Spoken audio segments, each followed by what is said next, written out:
Welcome to Hey That's Me, a commentary podcast. I'm Patrick Kottner. I'm Brian Lynch. What's up, Patrick? Brian, today we're doing something very cool. Oh, I can't wait to do it. What is it? Oh, Brian, it's unfortunately just me from when I went to New York. Oh, how was New York? It was good. It was fun. I heard you got stabbed. I did, but it got better. Oh, good. I'm so happy. Brian, today we're doing the pilot for the Muppet Show called the Muppet Show Sex and Violence. Son of a bitch, Patrick. I want to do this one. I know. I'm sorry. Sorry. I'm doing it with Bonnie Erickson, who's one of the designers and builders. She built Miss Piggy.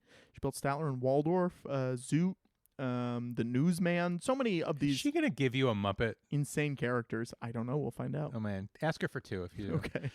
Who would you want, Statler or Waldorf? Say she gave each one. Who would you want? I would want Statler. Oh, but I want Statler. Statler looks great. Yeah. They but both so look Waldorf. great. Yeah.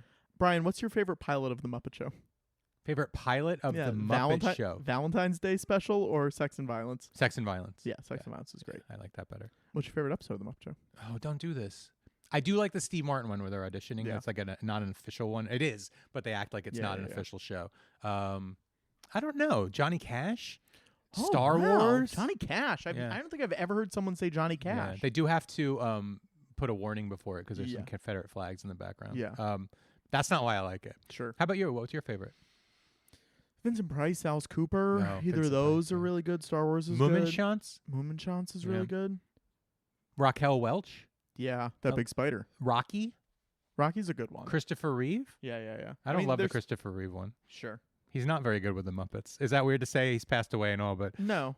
There's, 120 episodes of that show, name them all. probably? You want to see how many we can do? No, I don't. Twiggy. Twiggy. Juliet Prowse. Roger Moore.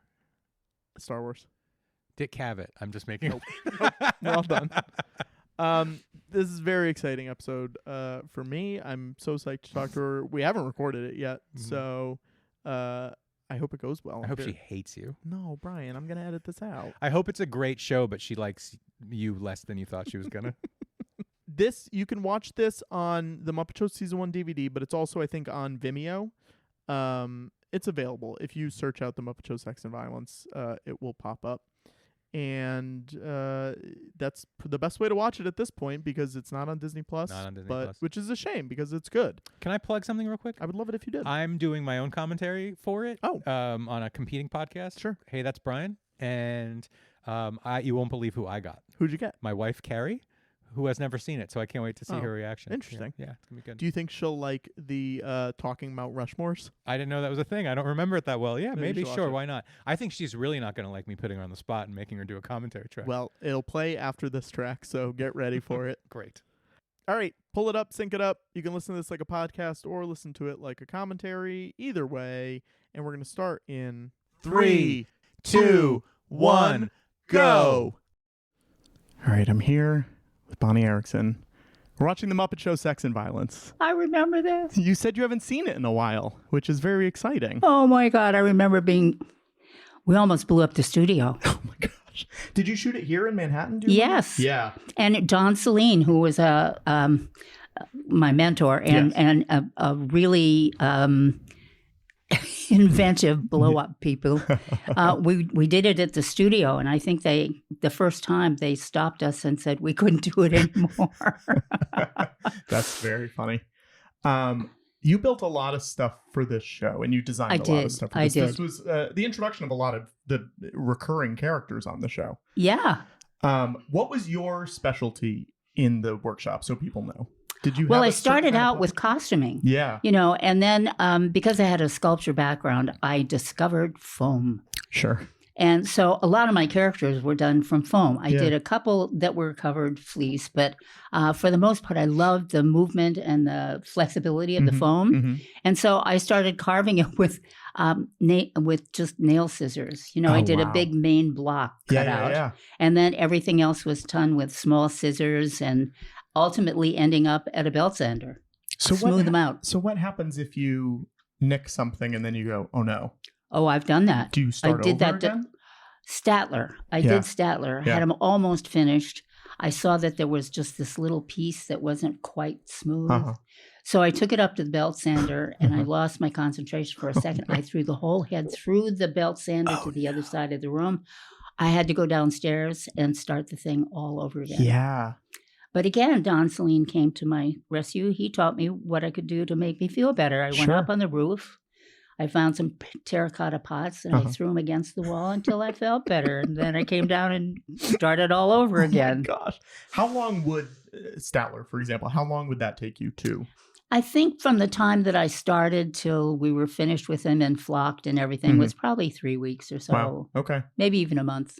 And did you build these guys too? I didn't. John Lovelady did.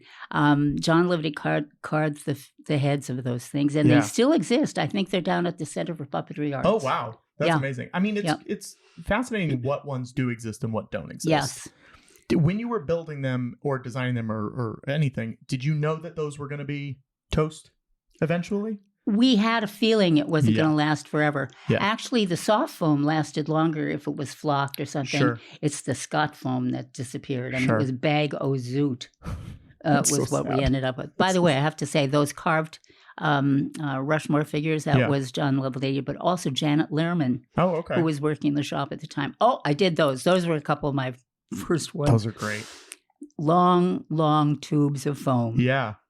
Did you have, do you like making them cartoonish like this? Or what was your, what is your art style in terms of carving things, I guess? This was, I think really I did these from a drawing somebody did, and I can't remember who. Yeah. But when I did my own, I really liked doing my own designs. Yeah. And I worked with Jim on this one, but it was Jim who did a lot of that, of the Swedish Chef. Yeah. Did you build the chef? I built it. Carolee Wilcox built the costumes. Oh, wow. We all sort of worked together. It was real collaboration in that studio, you know. So I have to imagine he's just a body in the head? He's a body in the head, and then it's live arms. Yeah. It's Frank Oz. But there's nothing in the sleeves in terms of arms? No, just Frank's arms. Yeah. Yeah. How many people were in the workshop at this point? Oh, boy. I would say maybe 6 or 7. Yeah. It was small. Yeah. It was a small group. Foz, who was doing Foz Fazakis, who was doing all the electronics and the remote control stuff. John, who was doing all kinds of special effects. Carolee, Mari Kasel, who did some of these characters. Yeah. Me, who am I forgetting? Raleigh Cruson might have just started. I brought her in as an intern. Oh my gosh. Best hire I ever made. I mean, she was there so long. So long. Was Dave there? No, Dave was not there yet, I don't think. Okay. He came in maybe a little bit after that. Okay. And I built her. Yeah. Some of those designs were Michael Frith, but for the most part, they were all built by Don, me, everybody else who was in the shop at the time. And I was running the shop at the time, and my main job was keeping everybody on schedule because everybody was so talented. It didn't need my direction. How would you describe the shop? Like, is it chaos? Is it controlled chaos? Is controlled it everyone? chaos. Yeah. Everybody knew what they had to do. Everybody had a table. Everybody knew when they needed supplies. We'd either shop for it ourselves. Sometimes we'd want inspiration. We'd go to a hardware store. Oh, wow. Okay. Yeah. When you're shopping for yourselves, I guess at this point, you can't go, I'm here for the Muppets. I need we wouldn't. thing. No. You would never say that. No. Yeah. We would pick out things we thought would work. But even then, people knew who the Muppets were. It was amazing because after the first year of the Muppet Show, there they were. Yeah. Was this before or after SNL? Do you remember that? Because you worked on Saturday Night Live started first. Okay. We did that their first year. Yeah. And to limited effect, I have to say. Were you around for that? Like, every weekend. Wow. Yes. Okay, well, we're going to talk about that after this. Yes. I have a lot of questions about that. Yeah, we were there. But what happened is at the end of that season, Lou Grade from England had seen Jim's work and said, I really like what you do. If you bring your crew over and work with my staff and the people at Elstree, I'd love to produce the show. Wow. So there we all went. Yeah, that's amazing. It was fabulous. You're on set for this whole thing? Yep. Yeah. How often do things break or fall apart? Interestingly, very little. Yeah. Everybody who was building was really conscious of long term. And television, screen, what we would see. Jim particularly liked the Scott foam stuff because it photographs so well. Mm-hmm. And so we were very careful about how that all worked, but we were always on set with our gaffer's tape, with the scissors, with the pins, with everything else. I have pictures of me in my denim outfit, which I wore most often, covered with safety pins and straight pins just in case. I love it. So, yeah, we were ready. Were you still designing costumes at this point for them? If I did a character that needed a costume, I threw the costume on. Sure. The pig, for instance, her costume came from that. But more and more, we had other people coming in. Mara Kasel, not Mara Kasel, I'm sorry, Callista Hendrickson. Yes. Came in and did a lot of the costuming. I'd worked with her off Broadway. Oh, wow. And Lincoln Center before that. So she was a perfect addition. Is there a difference between designing costumes for humans and puppets? Yes. What is it? Besides puppets size, don't complain. Although you do have to figure out how to hide the arms, the seams and stuff. Yeah. Your sketch for them is amazing. Thank you. It's one of my favorite drawings of all time. You know what I mean? Well, it's great. I really love these guys. Yeah. I mean, I sort of feel I know them pretty well. Yeah. And it gets them immediately. You know exactly who they are. Even, you never see them again drinking. No, you don't. But it is oh yes, that's them. That's or with perfect. the cigar. Yes. That was just sort of how I thought of them. How often, when you're drawing that sketch, what is the input that they have given you to go do that sketch? There was nothing. Nothing. I came up with that one because I kept taking a taxi home. Jim would let me take a taxi home if I had to work really late. And I'd go around Grand Central Station and look into the Yale Club.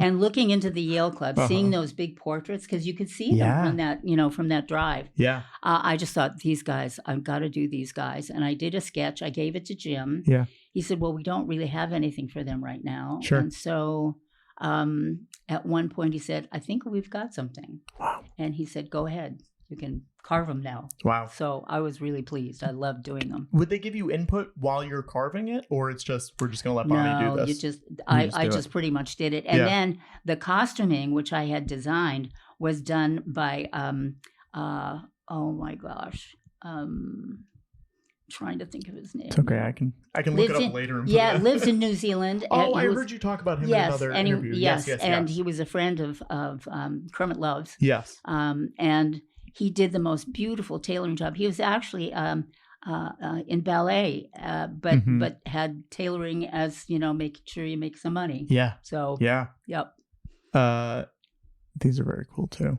Yeah. Just so many different types of puppetry. Like the fact that you can sort of see them standing there. Yes. It the shadow adds to it, because you're like, oh, well, it does feel like I'm watching a play or I'm watching something on stage, which I think is important for a show like this too. But it's also nice to sort of know how that is done. For sure. Just sort of. And, the kind of puppeteering that Jim was so inclusive, yet different than the way people had shot stuff like this before. The fact that he used the camera as the proscenium was really unique. And I think the way puppeteers worked was different because they watched on a monitor. Sure. So they could see what they were doing and communicate with each other that way. Your first thing with them was the Frog Prince? Yep. Yeah. And what was the first thing that you saw that they had done? Oh, the first thing I saw that Jim had done was a lot of the stuff on, all the variety shows. Oh, sure, Tonight Show where and he everything. did all those abstract things. I thought he was brilliant. Yeah, and when I heard that he was looking for someone, I'm thinking he doesn't really need a customer. Yeah. But then they said, no, it's for a story he's doing, because he had done a couple of others already of interpreting fairy tales. So I went, oh, okay. And I finally did apply, and he hired me. That's amazing. What was the moment when you were like, oh, they like me, I'm in?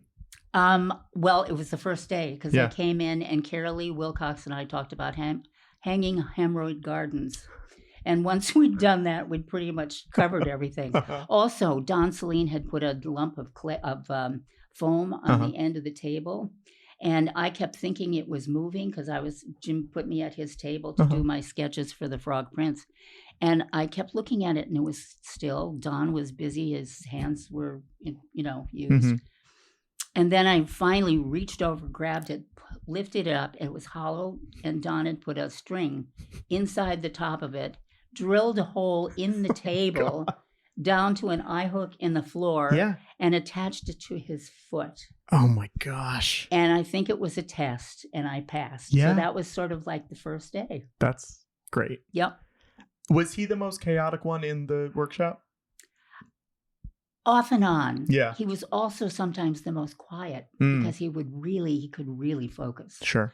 But he loved playing jokes on people. Mhm. So you never knew what was going to happen, Yeah. what kind of thing he was going to do. And he spent a lot of time doing some pretty ornate stuff. Yeah. To Dave Goles, to a bunch Sure. of us. Sure.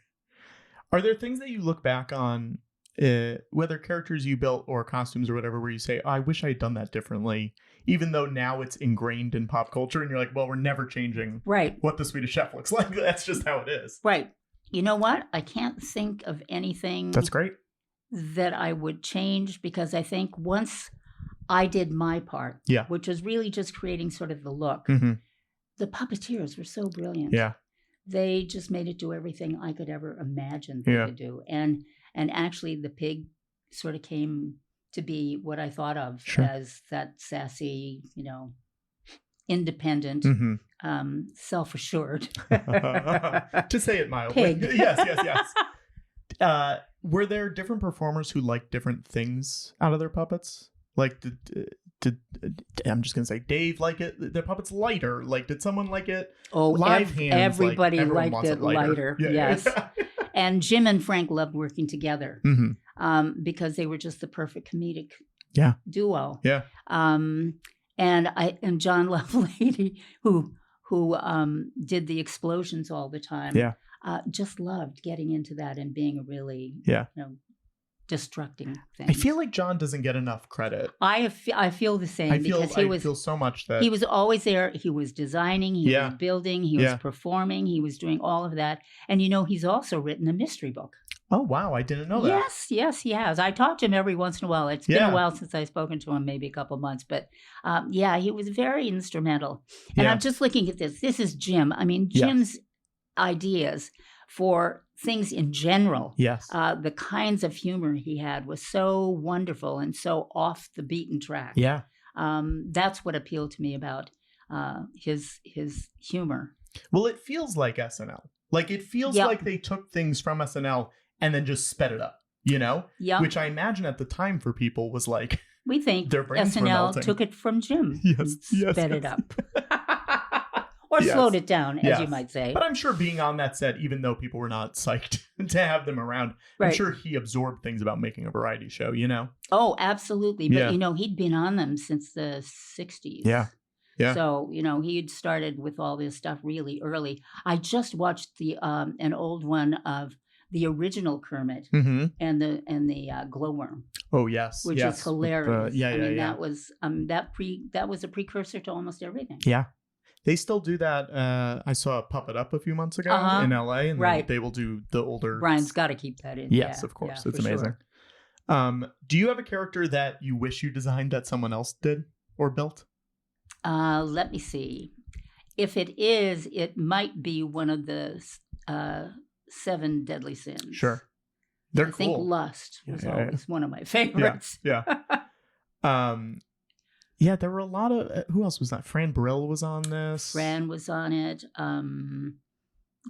We talked about Maury. John. Yeah, Frank, everybody. Yeah.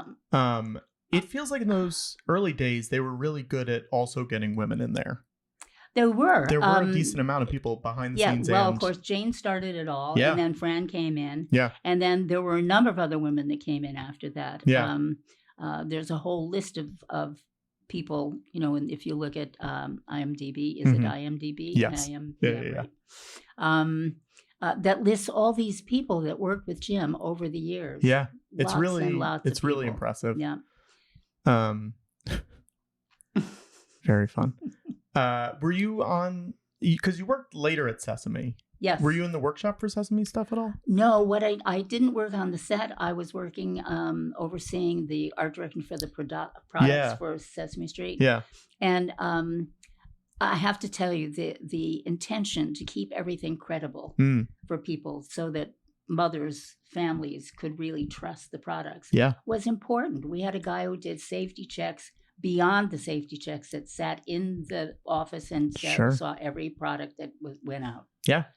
Because everyone remembers the toys that hurt kids. Oh, and they don't want those to be the, they you know? don't. Yeah. They do not. And especially Sesame Street, where the whole point initially, even in advertising, was not to advertise to the kids. Sure. Only to the parents, because you weren't supposed to influence children. Yeah, I think that's important. I do too. You designed these guys, right? The Jim and Jerry him, and George, the janitor too. George janitor. The ones who were caricatures of Jim, Jerry, and and Jim, Frank. Jerry, and Frank were mine. Were they happy with those caricatures? Did they think they looked like them? Hard to know. They have all performed them, and I'm hoping they liked them. I think they did. I know Jim did, because he did a lot of posing where he did the same expression as the puppet would have. Oh, that's fun. So the Jerry one was at the Museum of Moving Image for a while. Yes, actually, all three of them were on tour for quite a while. Yeah. You've been very involved with that. We did. I think there were 9 different venues that I went to help open things. My best job in the world. Yeah. They would get everything set up. Uh-huh. The vitrines would be there, but not over the puppets. Uh-huh. And I could pose them That's cool. in an engaging way. Yeah. Yeah. What makes a puppet engaging when it's not moving? I think it's making it look like it was about to. Sure. And that was important, to make it look like it, you could believe that it would move. Yeah. Not that it was just sitting on a stand and, displaying itself. Is it wild to know That's mine. Oh, there you go. That's Gene Shalit. Another one, It looks just like him, yeah. Yep. And then you built a bunch of the ones that are about to show up. Oh, yeah? The pigs. I've forgotten which. Oh, yes. Oh, yes. Famously. Yes. Quite a few. Quite a few pigs. What did you design the pig design as well? Because they all they well, have I divided the first 2 were Miss Piggy and the one who became Dr. Naga. Oh, sure. And then an extra. I think maybe. Well, look at the pig. This one. These 2 I did for sure, because those were very early. Yeah. And there was one, the other one, the Dr. Naga one. Yes, who shows up in a little first bit. 3. Yeah. I love that outfit. Yeah. That outfit is the one where I had to drape her other outfit, the dress, because when we took that outfit off, you could see the join between her neck and the body. That's where the pearls came from. So there was always a reason for something like that to happen. It's all little tricks. Yep. You have to have your little tricks. Yeah. Here's my 3. Yes. He looks great. What a cute bunch of pigs. Pigs.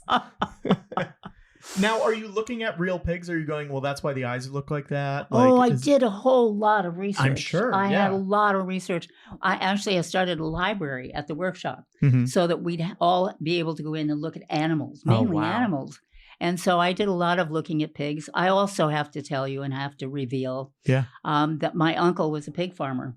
Wow. In Minnesota. And so I spent time up there. In fact, one of his biggest jokes was trying to tell me that I had to capture these little baby pigs and that they would be hard to capture. And I had me running all over. And I have a photograph of him standing at the edge of the barn, smiling with his arms crossed, watching me try to chase the pigs. That's amazing. Yeah.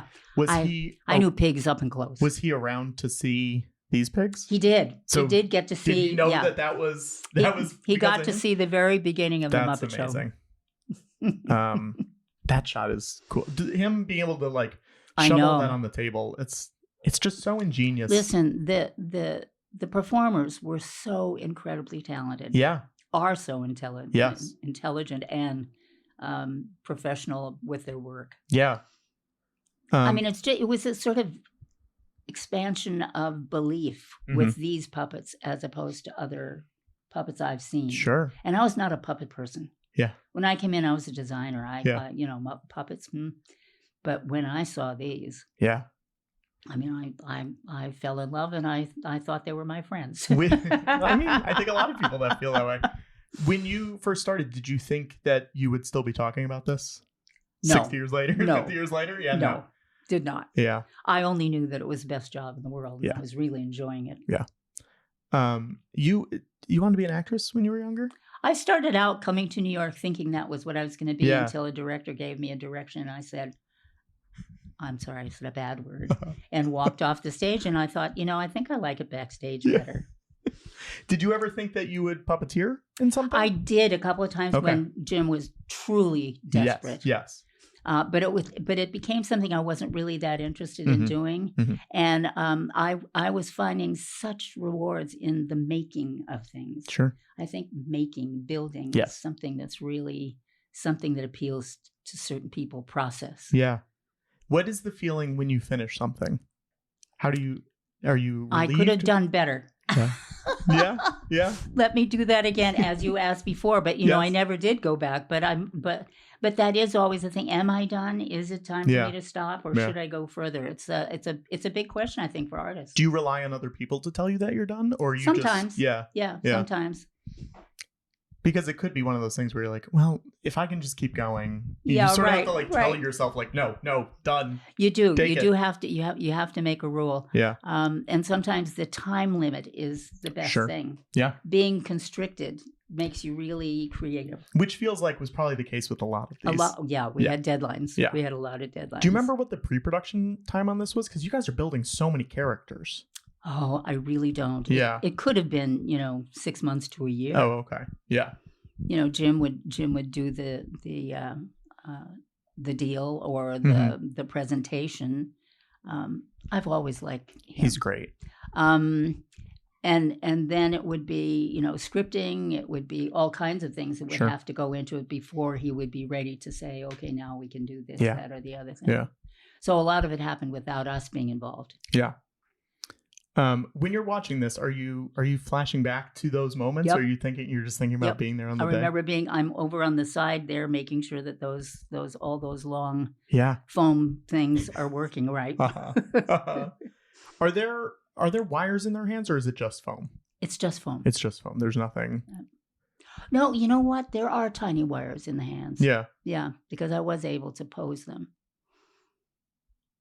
There we go. Nigel. Could have been a star. I know.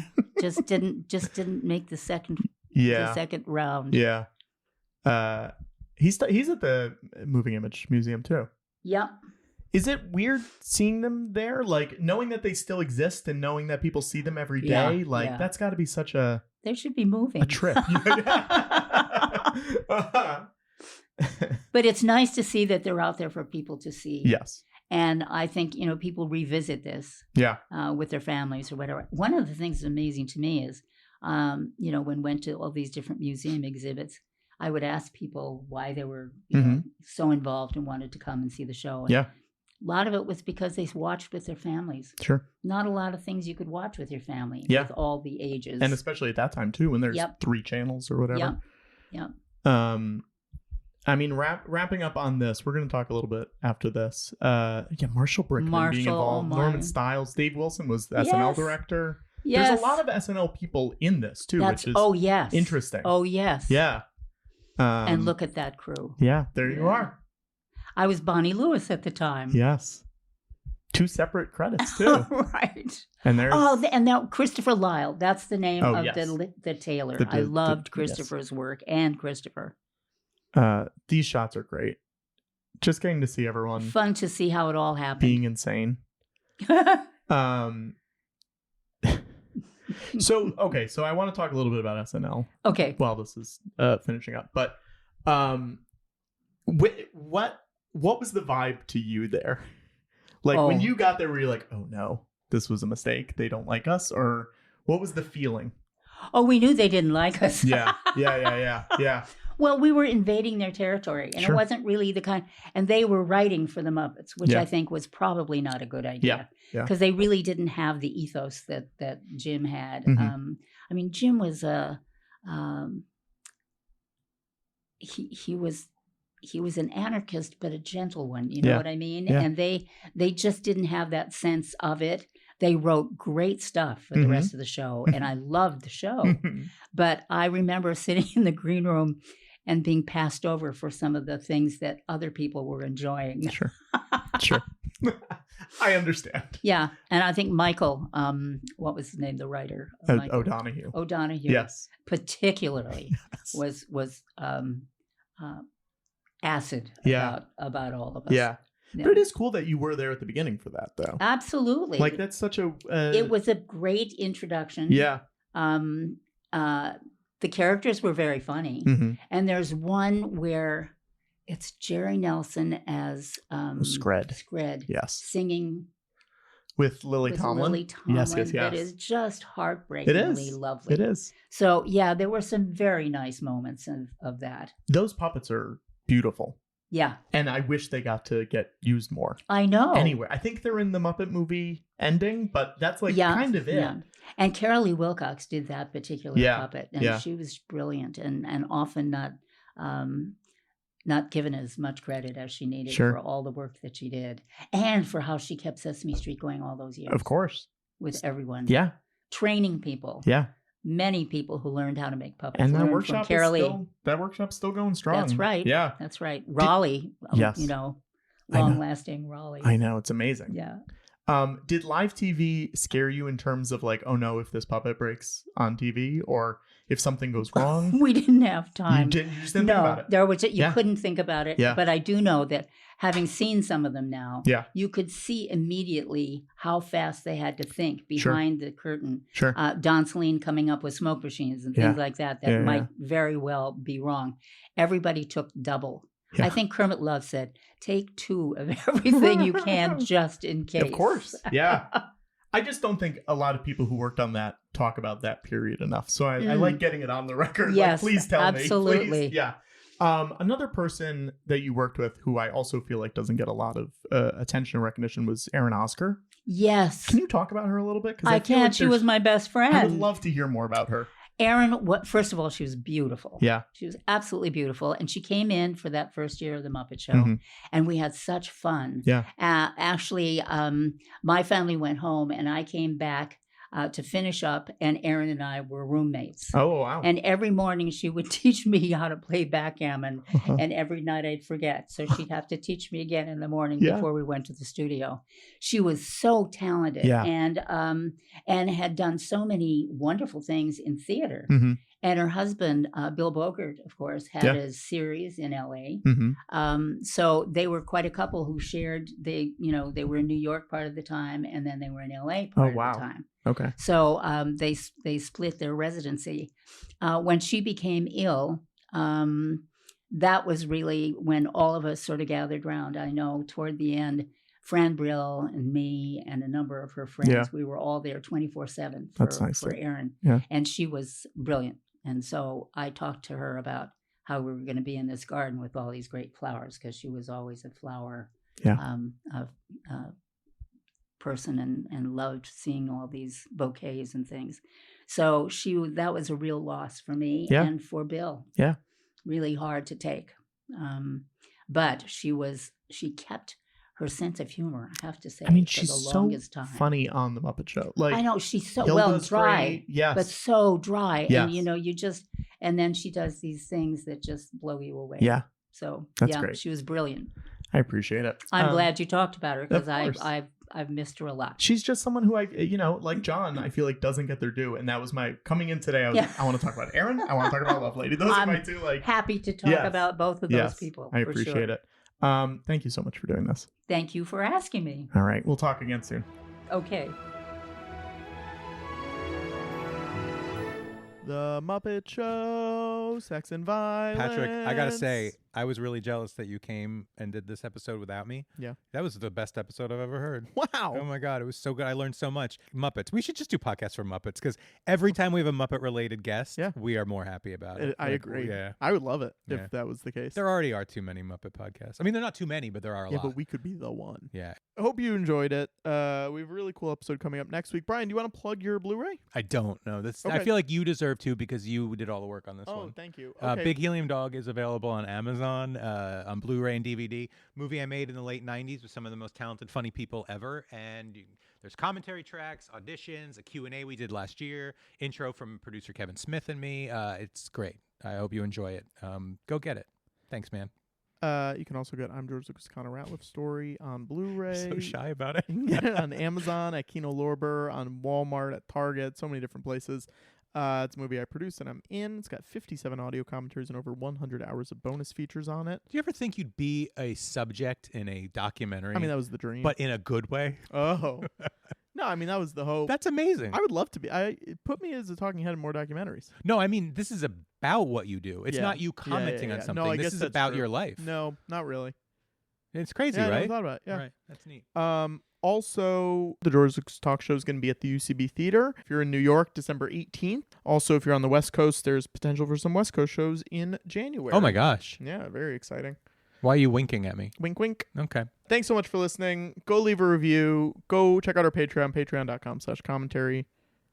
Patrick, great job without me. Brian, great job without me. You don't know what I was doing while you were doing this. Bye.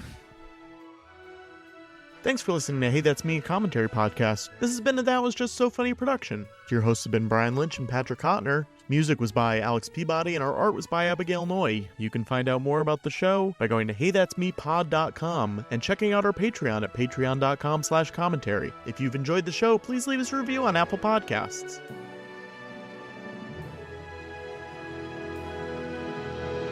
Please tell your friends about this show.